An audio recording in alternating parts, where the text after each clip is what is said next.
Hi all. Kerala administrative services അഥവാ KAS പരീക്ഷയുടെ notification ഈ വരുന്ന മാർച്ച് 7-നാണ് PSC പബ്ലിഷ് ചെയ്യുന്നത്. അതോടനുബന്ധിച്ച് 3 ഘട്ടങ്ങളിലായി നടക്കുന്ന ഈ പരീക്ഷയുടെ ആദ്യത്തെ ഘട്ടമായ പ്രിലിംസ് നടക്കുന്നത് ജൂൺ 14-നായിരിക്കും. ഒക്ടോബർ 17-18 തീയതികളിൽ മെയിൻസ് പരീക്ഷ നടത്തുകയും അവസാന ഘട്ടമായ ഇൻ്റർവ്യൂ ജാനുവരി മാസത്തോടുകൂടി കംപ്ലീറ്റ് ചെയ്ത് ഫെബ്രുവരി 16-ന് ഫൈനൽ ലിസ്റ്റ് പബ്ലിഷ് ചെയ്യുമെന്നാണ് PSC അറിയിച്ചിരിക്കുന്നത്.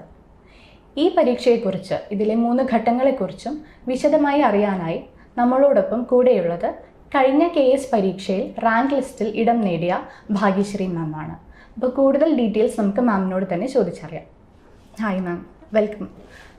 സോ മാം, പ്രിലിംസ് പരീക്ഷ ആദ്യഘട്ടമാണല്ലോ, അപ്പോൾ അതിനെ എങ്ങനെയാണ് നമ്മൾ അപ്രോച്ച് ചെയ്യേണ്ടത്? അതായത് ഏതൊക്കെ സബ്ജക്ട്സ് ആണ് അതിൽ വരുന്നത്, അത് എന്ത് രീതിയിലാണ് നമ്മൾ പഠിക്കേണ്ടത്? ഓക്കെ, പ്രിലിംസിന് 2 പേപ്പേഴ്സാണുള്ളത്. 100 മാർക്ക് വീതമുള്ള 2 പേപ്പേഴ്സ്. അതിൽ ആദ്യത്തെ പേപ്പറിനകത്ത് ഹിസ്റ്ററി, ജോഗ്രഫി, മാത്തമാറ്റിക്സ്, പൊളിറ്റി മുതലായ സബ്ജക്ട്സാണ് വരുന്നത്.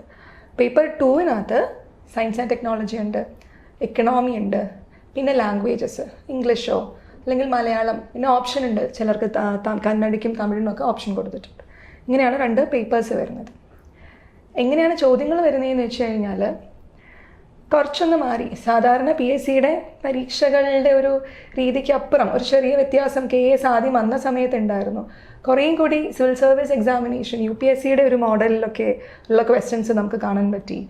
കുറച്ച് അനലിറ്റിക്കലായിട്ടുള്ള ക്വസ്റ്റ്യൻസ് നമുക്ക് കാണാൻ പറ്റി. വളരെ ഡയറക്റ്റായിട്ടുള്ള ക്വസ്റ്റ്യൻസ് ഇല്ല എന്നല്ല, ഉണ്ടായിരുന്നു. പക്ഷേ കുറേ കൂടി അതിനൊരു പാറ്റേൺ UPSC തലത്തിലുള്ള എക്സാംസിന് അതിന് ഇക്വലൻ്റ് ആയിട്ടുള്ള രീതിയിലായിരുന്നു ക്വസ്റ്റ്യൻസ് ഒക്കെ വന്നിട്ടുണ്ടായിരുന്നത്. ഒരു ചിട്ടയായ പഠനത്തോടു കൂടി നമുക്ക് അഭിമുഖീകരിക്കാൻ സാധിക്കുന്നത് തന്നെയാണ് പ്രിലിംസ്. തീരെ ബുദ്ധിമുട്ടായ രീതി അല്ല, ഞാൻ പറഞ്ഞു എന്നുള്ളതേ ഉള്ളൂ. ഒരു pattern, normal conventional PSC examination. ഇപ്പോൾ PSC എനിക്ക് തോന്നുന്നു കുറച്ച് ഡിഗ്രി ലെവൽ എക്സാംസ് ഒക്കെ ആ ഒരു രീതിയിലോട്ട് വന്നിട്ടുണ്ട്.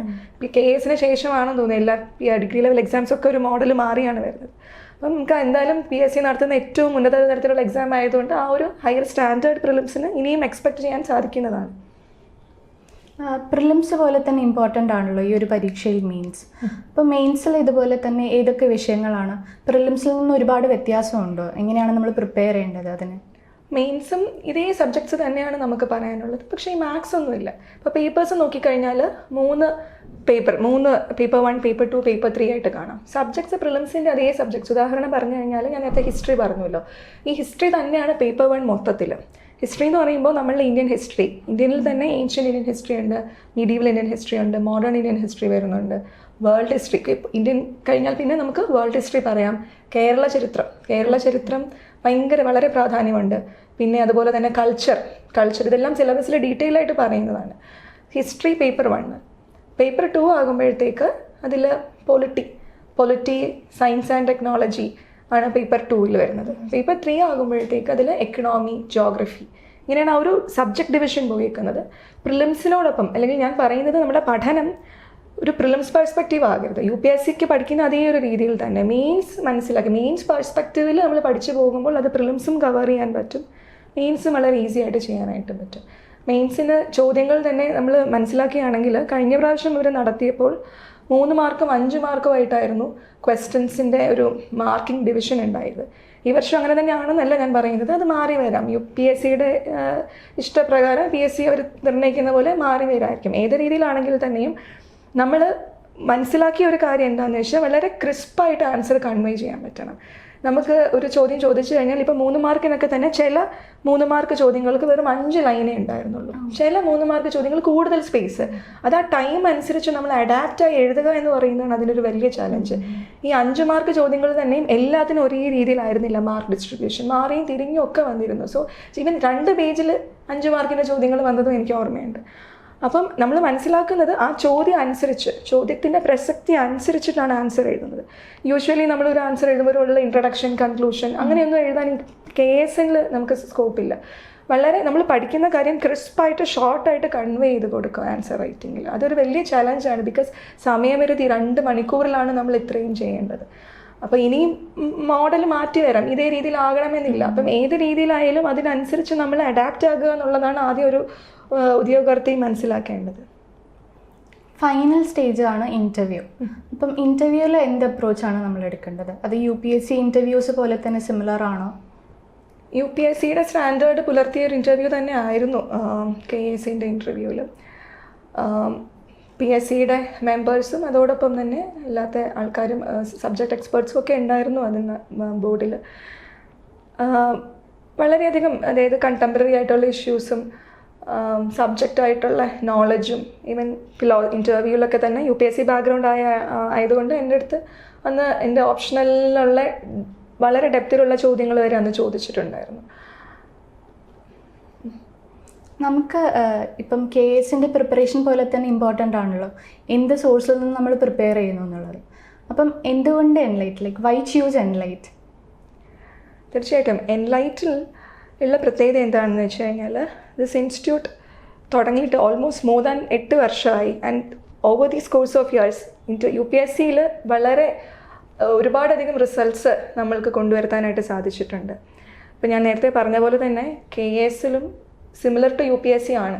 അപ്പോൾ അതുകൊണ്ട് തന്നെ ആ UPSC സ്റ്റാൻഡ് നമുക്ക് ആ ഒരു എക്സ്പീരിയൻസ് ഉള്ളത് കൊണ്ട് തന്നെ PSCക്കും അല്ലെങ്കിൽ KSനും ആ ഒരു ലെവൽ ഓഫ് ക്വസ്റ്റ്യൻസ് എങ്ങനെ വേണം എന്ത് വേണം എന്നുള്ളൊരു രീതിയിൽ പ്രിലിംസിനാണെങ്കിലും മെയിൻസിനാണെങ്കിലും അതിന് അനുയോജ്യമായ രീതിയിൽ പ്രിപ്പറേഷൻ കൊടുക്കാനായിട്ടുള്ളൊരു എക്സ്പെർട്ടീസ് ഉണ്ട് എന്ന് ഞാൻ മനസ്സിലാക്കുന്നു.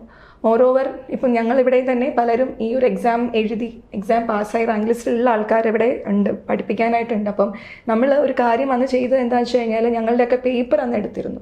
PSCയിൽ നിന്ന് ഞങ്ങളുടെ പേപ്പർ എടുത്തു, ഞങ്ങൾ തന്നെ മനസ്സിലാക്കി എങ്ങനെയാണ് ആ മാർക്കിംഗ് പോയിട്ടുള്ളത്. അതിൽ നിന്നാണ് ഞാൻ ഈ കാര്യം മനസ്സിലാക്കിയത്. വളരെ ക്രിസ്പായിട്ട് ആക്യുറേറ്റ് ആയിട്ട് കൊടുക്കുന്നതിനാണ് മാർക്ക് ഇടുന്നത്. ഇപ്പം ഉദാഹരണം പറഞ്ഞാൽ ഫണ്ടമെൻ്റൽ ഡ്യൂട്ടീസിനെ കുറിച്ചിട്ടൊരു ക്വസ്റ്റ്യൻ ഉണ്ടെങ്കിൽ കറക്റ്റ് 5 ഡ്യൂട്ടീസ് കൃത്യമായിട്ട് അവിടെ എഴുതുമ്പോഴാണ് മാർക്ക് വരുന്നത്. ഇപ്പം ആ എഴുതുന്ന രീതി പ്രസൻറ്റേഷനൊക്കെ വളരെയധികം ഇമ്പോർട്ടൻ്റ് ആണ്. അപ്പം എങ്ങനെയാണ് മാർക്കിംഗ് പോകുന്നത്, എങ്ങനെയാണത് കറക്റ്റ് ഇമ്പ്രൂവ് ചെയ്യാനുള്ള ഒരു സ്കോപ്പ് അതെങ്ങനെ വേണം എന്നുള്ളതൊക്കെ നമ്മൾ മനസ്സിലാക്കിയത് കൊണ്ട് തന്നെ അതിനനുയോജ്യമായിട്ട് കുട്ടികളെ ട്രെയിൻ ചെയ്യാൻ സാധിക്കും എന്നാണ് മനസ്സിലാക്കുന്നത്.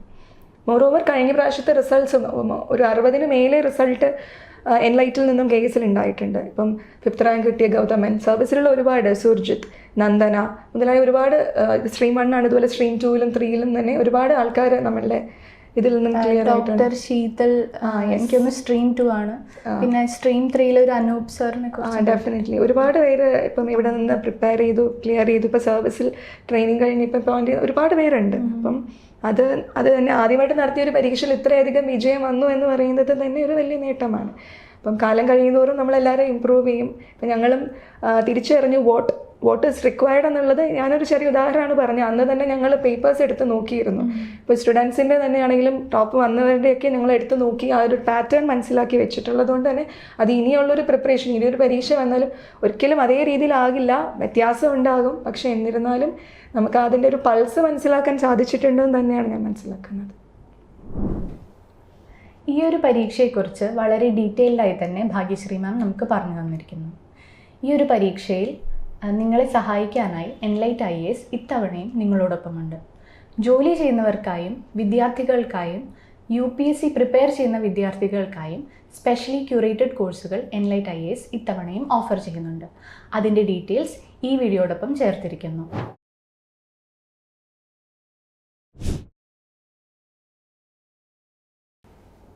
കഴിഞ്ഞ പ്രാവശ്യത്തെ KS പരീക്ഷയുടെ സിലബസും അതിൻ്റെ ഡീറ്റെയിൽഡ് അനാലിസിസും അടങ്ങുന്ന ഒരു ബ്രോഷർ ഞങ്ങൾ ഈ വീഡിയോയുടെ ഡിസ്ക്രിപ്ഷനിൽ നൽകിയിട്ടുണ്ട്.